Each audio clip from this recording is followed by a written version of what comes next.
অসম, মণিপুর, সিকিমে বন্যায় প্রিয়জনকে হারিয়ে ভেজা চোখেই ত্রাণ শিবিরে আশ্রয় নিয়েছেন অসংখ্য মানুষ। প্রবল বর্ষণের জেরে ভয়াবহ বন্যা এবং ধসে বিপর্যস্ত উত্তর পূর্ব ভারত। প্রায় 5.5 লক্ষ মানুষ ইতিমধ্যে ক্ষতিগ্রস্ত বন্যায়। ইতিমধ্যে প্রধানমন্ত্রী মোদী উত্তর পূর্ব ভারতের বন্যায় প্লাবিত রাজ্যগুলিকে প্রয়োজনীয় সব রকম সাহায্য করবেন বলে আশ্বাস দিয়েছেন। জানা গিয়েছে, অসমে 5.35 লক্ষ মানুষ ক্ষতিগ্রস্ত হয়েছে।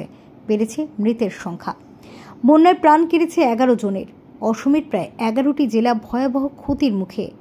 এএনআই সংবাদ সংস্থা সূত্রে খবর, মণিপুরের ইম্ফল উপত্যকায় 944 জনকে উদ্ধার করা হয়েছে। 1,500টি খাবারের প্যাকেট বিতরণ করা হয়েছে। 4,000 বিশুদ্ধ জলের বোতল সরবরাহ করা হয়েছে। ভূমিধসের জেরে মঙ্গলবার উত্তর সিকিম থেকে প্রায় 34 জনকে নিরাপদ জায়গায় সরিয়ে নিয়ে যাওয়া হয়েছে। সূত্রের খবর, M117 V5 হেলিকপ্টার ইতিমধ্যে উদ্ধার কাজ শুরু করেছে। ওই 34 জনকে উদ্ধার করে প্যাকিয়ং বিমানবন্দরে নামানো হয়েছে। প্রচুর মানুষকে নিরাপদ আশ্রয়ে সরিয়ে নিয়ে যাওয়া হয়েছে। তাদের গরম খাবারও খেতে দেওয়া হয়েছে। বাচ্চাদের প্রতিও বিশেষ যত্ন নেওয়া হয়েছে।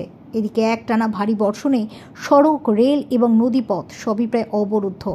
ক্ষতিগ্রস্তদের জন্য কমপক্ষে 57টি ত্রাণ শিবির স্থাপন করা হয়েছে।